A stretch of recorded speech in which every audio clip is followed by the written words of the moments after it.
Halo Rebahaners, dimanapun kalian berada, bagaimana kabarnya? Kembali lagi bersama saya John, still in the house. Kali ini saya akan merangkum sebuah film berjudul The Art of Self-Defense, dibintangi oleh Jesse Eisenberg yang pernah jadi Lex Luthor di film Batman v Superman. Beliau sangat totalitas sekali memerankan film ini karena nekat menurunkan berat badan dengan sangat ekstrim agar lebih total dalam memerankan karakternya di film ini. Jadi tanpa berlama-lama langsung saja pasang handsfree, simetriskan proses rebahan, kencangkan celana dalam, selamat menonton dan check it.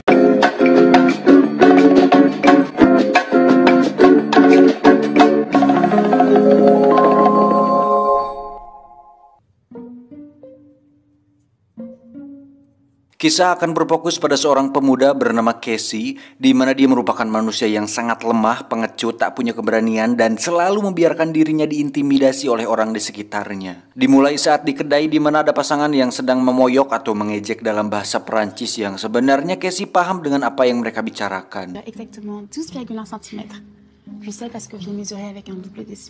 Begitupun di tempat kerja, Casey merupakan seorang akuntan yang sama sekali tidak memiliki teman, dan saat mencoba untuk so asik agar bisa gabung dengan rekan-rekan kerjanya, Casey justru dianggap terlalu norak bagi mereka. Get the fuck out of here. Suatu malam, Casey pun berjalan sendiri berniat untuk membeli makanan untuk anjingnya, dan tiba-tiba datanglah dua orang menggunakan motor yang menanyakan apakah Casey membawa senjata atau tidak. Casey yang seorang culun pun tentu tidak membawanya, karena boro-boro megang senjata, megang titiknya sendiri saja dia tak mampu. Selesai membeli makanan anjingnya, Casey pun pulang, dan ternyata kedua orang tadi kembali datang lagi, yang mana mereka langsung memukuli Casey hingga dia tak sadarkan diri.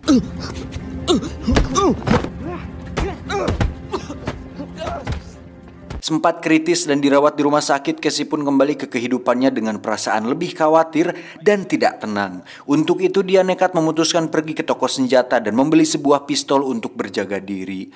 Namun ternyata memiliki sebuah pistol tidak seperti membeli Kinder Joy di Alfamart, karena Casey harus menunggu sekitar 1-2 bulan hingga surat-surat dan kelengkapan kepemilikan senjatanya selesai dibuat. You did mention self-defense though. Be cautious. Saat pulang, Casey tak sengaja menemukan sebuah dojo atau tempat karate di mana dia langsung masuk begitu saja untuk melihat, dan betapa kagumnya Casey saat melihat seorang sensei atau guru yang menunjukkan gerakan mematikan yang langsung membuat Casey tertarik saat itu juga. Saat sensei menghampirinya, Casey pun langsung mengatakan bahwa dia sangat kagum dan tertarik ingin berlatih di dojonya, dan tadi juga sensei menyuruh Casey untuk bersiap dan datang esok hari. Singkat cerita, esok hari pun tiba. Casey terlihat sudah berada di ruang rocker untuk mengganti baju, di mana dia langsung ikut berlatih bersama dengan murid lain dan langsung dipasangkan dengan salah satu murid untuk latihan duel. Dan Casey mendapat satu tendangan pertama yang membuatnya mencret-mencret. You alright? Namun ternyata lawan duelnya cukup kooperatif, di mana dia cukup baik dengan mengajarkan bagaimana caranya menendang dengan benar dan memuji tendangan dan keseimbangan yang dimiliki oleh Casey. Tentu hal itu langsung membuat Casey semakin tertarik, di mana dia langsung berminat untuk mendaftar dan membayar biaya per bulan untuk latihan karate di sana. I'm gonna go ahead and enter you into the system. Sensei pun mengajak Casey ke belakang, di mana sensei menunjukkan sebuah ruang peralatan dan sangat melarang siapapun untuk masuk ke sana. Dan setelah Casey mendapat baju karatenya, dia pun pulang dengan lebih semangat dan percaya diri. Casey pun berlatih di depan cermin agar gerakannya semakin sempurna, dan saat dites Casey mendapat pujian dari sensei yang membuat Casey semakin nyaman, aman, dan lebih percaya diri dengan berlatih di dojo si sensei tersebut. Suatu malam, sensei pun mengadakan ririungan di mana dia menjelaskan tentang sejarah dojonya, bahwasannya sang guru besar memiliki kemampuan yang sangat tinggi, di mana dia berhasil mencapai tingkat tertinggi, yaitu bisa membunuh dan melubangi kepala musuh hanya menggunakan jari telunjuk. Ingat, hanya dengan jari telunjuk. Cos. Tak hanya itu, sensei dan dojonya sangat melarang murid-muridnya untuk menggunakan senjata, karena senjata hanya diperuntukkan untuk orang lemah dan itu tidak worth it sama sekali. Dan setelah beberapa hari berlatih, tak diduga sensei memberikannya sebuah kehormatan bahwa Casey telah naik peringkat menjadi sabuk kuning, yang mana hal itu membuat Casey sangat bangga dan sangat menghormati sabuk kuningnya tersebut. Selanjutnya Sensei pun mengumumkan bahwa ada salah satu muridnya yang telah naik tingkatan menjadi sabuk hitam, yang di situ ada seorang murid perempuan bernama Ana. Ini orangnya, di mana dia terlihat senang dan cukup pede bahwa dirinya lah yang akan naik tingkatan. Namun ternyata murid lainlah yang naik tingkat, dan hal itu cukup membuat Ana kecewa kepada si Sensei. Kembali ke Casey yang semakin percaya diri dengan sabuk kuningnya tersebut, namun saat dia tidak menggunakan sabuknya, Casey kembali merasa lemah dan kurang percaya diri saat dirinya tidak memakai sabuk kebanggaannya tersebut. Dan hal itu dibuktikan saat dirinya selesai berbelanja, di mana ada seorang pria yang menyenggol mobilnya dan tidak mau meminta maaf atas hal itu. Casey yang sudah merasa sangat jago karate pun mencoba untuk menakuti pria itu dengan mengatakan bahwa dirinya adalah sabuk kuning dalam karate, yang ternyata tidak membuat pria itu takut sedikit pun. Dan justru Casey lah yang terbuli oleh pria itu. Dan Casey menangis atas kejadian itu. Sorenya Casey pun mendatangi Sensei untuk menyerahkan baju karatenya karena merasa dia tidak pantas untuk memakainya, dan setelah menceritakan kejadian yang dialaminya tadi siang, Sensei pun menyarankan agar Casey merubah pola pikir dan kebiasaan karena pikiranlah yang membuat seseorang menjadi kuat. Sensei pun bertanya, "Apa musik favoritmu?" Casey menjawab, "DJ TikTok." "Lalu apa peliharaanmu?" Casey menjawab, "Anjing berkaki pendek dan lucu." "Terakhir, apa bahasa yang kau pelajari?" Casey menjawab, "Prancis." Mendengar hal itu, Sensei pun sangat miris dan menyarankan agar Casey mulai belajar bahasa Rusia karena Rusia dianggap kuat. Lalu dengarkanlah musik metal karena itu adalah musik seorang pria sejati. Dan terakhir Sensei menyarankan agar Casey mengganti anjing peliharaannya dengan anjing yang lebih galak dan berkaki panjang seperti anjing yang dimiliki oleh John Wick, supaya Casey terbiasa dikelilingi oleh hal-hal yang sangar. Namun untuk yang terakhir, Casey sedikit keberatan karena anjingnya saat ini merupakan anjing kesayangannya, dan hal itu cukup sulit untuk Casey. Dengan saran dari Sensei, Casey pun mulai mendengarkan musik metal, di mana dia menyetel musiknya sangat keras sekali saat di mobil, sampai-sampai sebuah keluarga merasa terganggu dan pergi meninggalkannya. Dan Casey menganggap bahwa dirinya ditakuti oleh keluarga tersebut, yang padahal itu sangat wajar terjadi dan semua orang akan melakukan hal yang sama ketika ada orang yang menyetel musik sangat keras. Casey pun mulai merubah sarapannya dari Koko Crunch ke kopi hitam, kemudian merebut sebuah koran seenak jidatnya dari seorang kakek-kakek yang tentu tidak akan berani melawannya. Dan yang paling mengejutkan adalah ketika Casey menonjok bosnya sendiri hanya karena meminta laporan yang sudah selesai dikerjakan. Dan luar biasanya, rekan-rekan kantornya pun seketika takut saat mengetahui bahwa Casey sudah menonjok atasan mereka, dan itu cukup menganjingkan.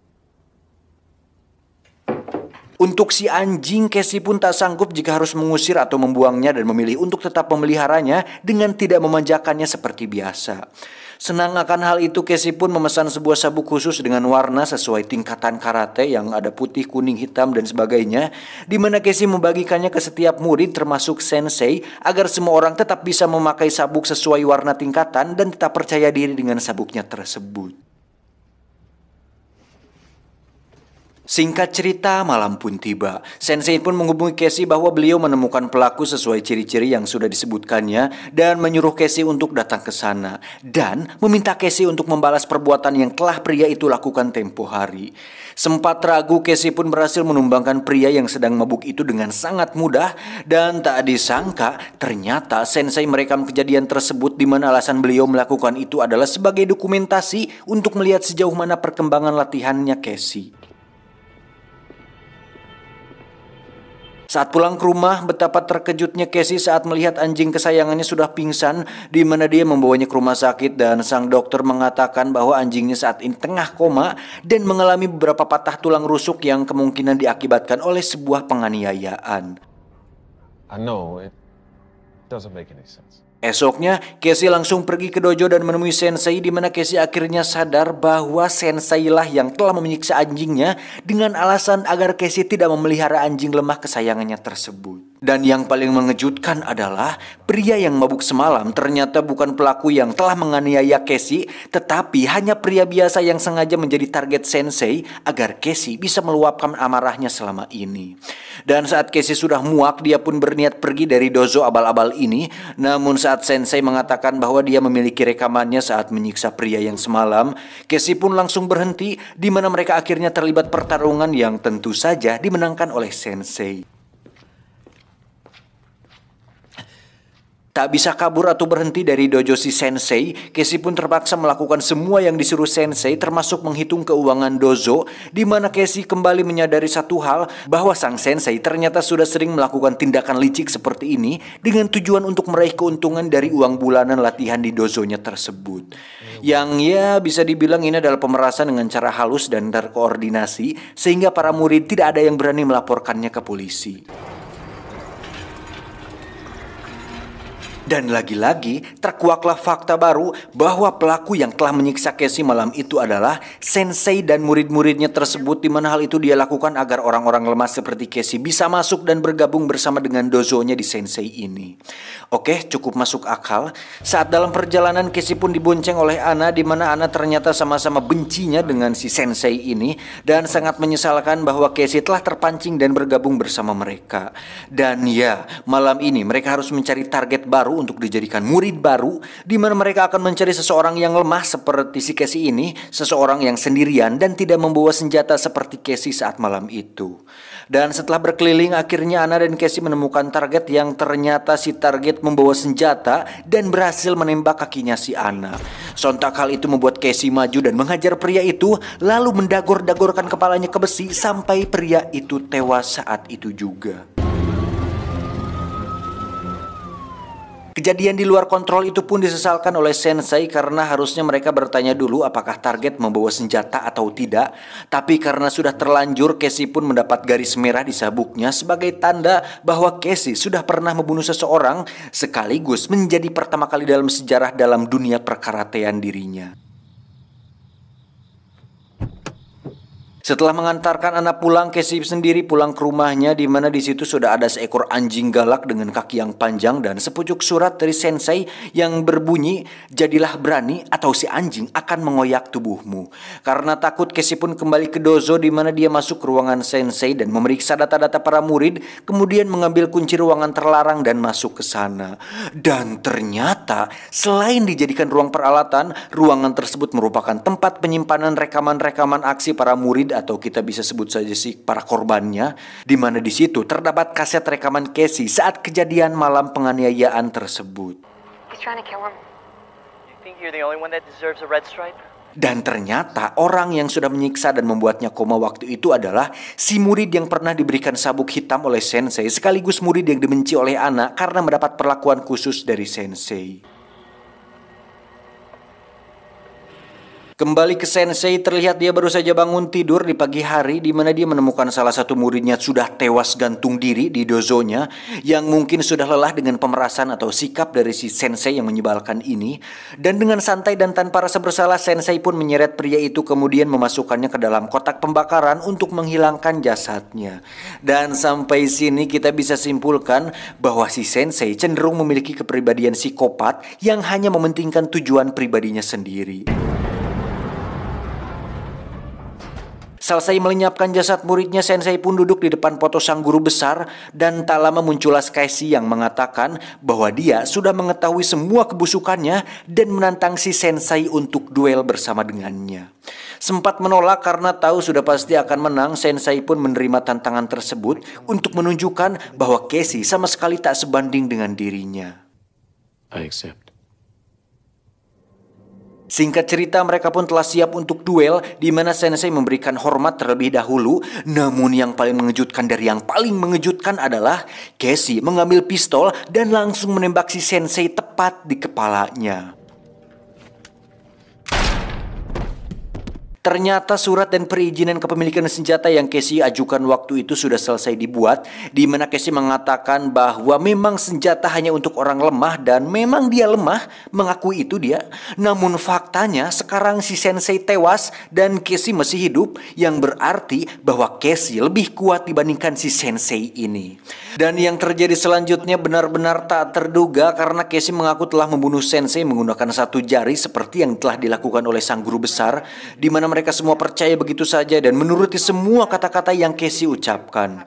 Tak lama Casey pun memanggil anjing barunya yang diberikan oleh si Sensei tempo hari, di mana dia mengatakan bahwa anjingnya bisa mencium aroma jahat pada seseorang manusia dan akan membiarkan anjingnya mengeliminasi satu dari mereka. Yang padahal Casey hanya memberikan instruksi bahasa Rusia kepada si anjing sehingga bisa balas dendam kepada murid kesayangan si Sensei. Terakhir, Casey pun memberikan sabuk hitam si Sensei kepada Anna karena dirinya belum siap untuk menjadi Sensei baru dan menunjuk Anna karena pengabdiannya dan potensinya selama ini. Tamat ending yang membagongkan.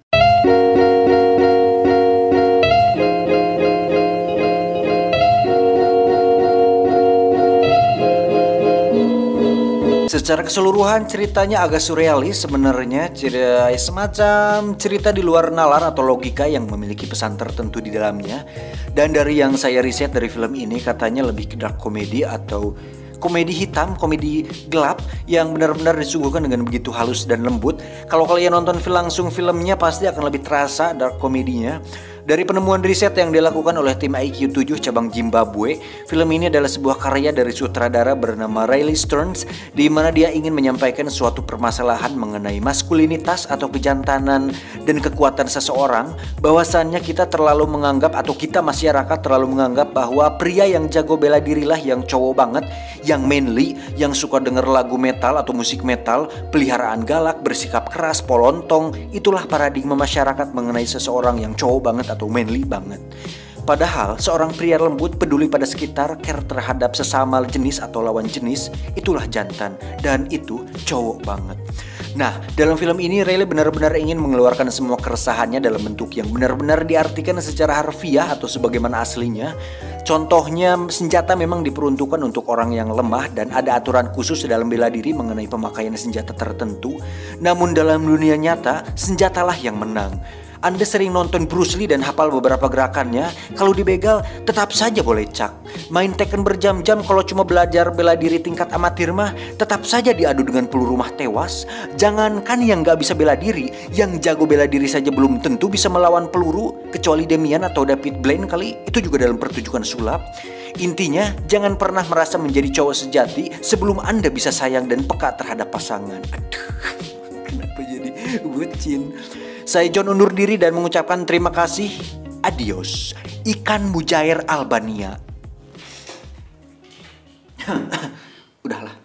Udah tutup editor. Saya tidak mau bacot kali ini karena saya sedang sedih sekali. Aduh, tidaklah. Untuk John tidak ada yang sedih-sedih. Saya mau ngerokok dulu sama ngopi dulu sebenarnya. Oke.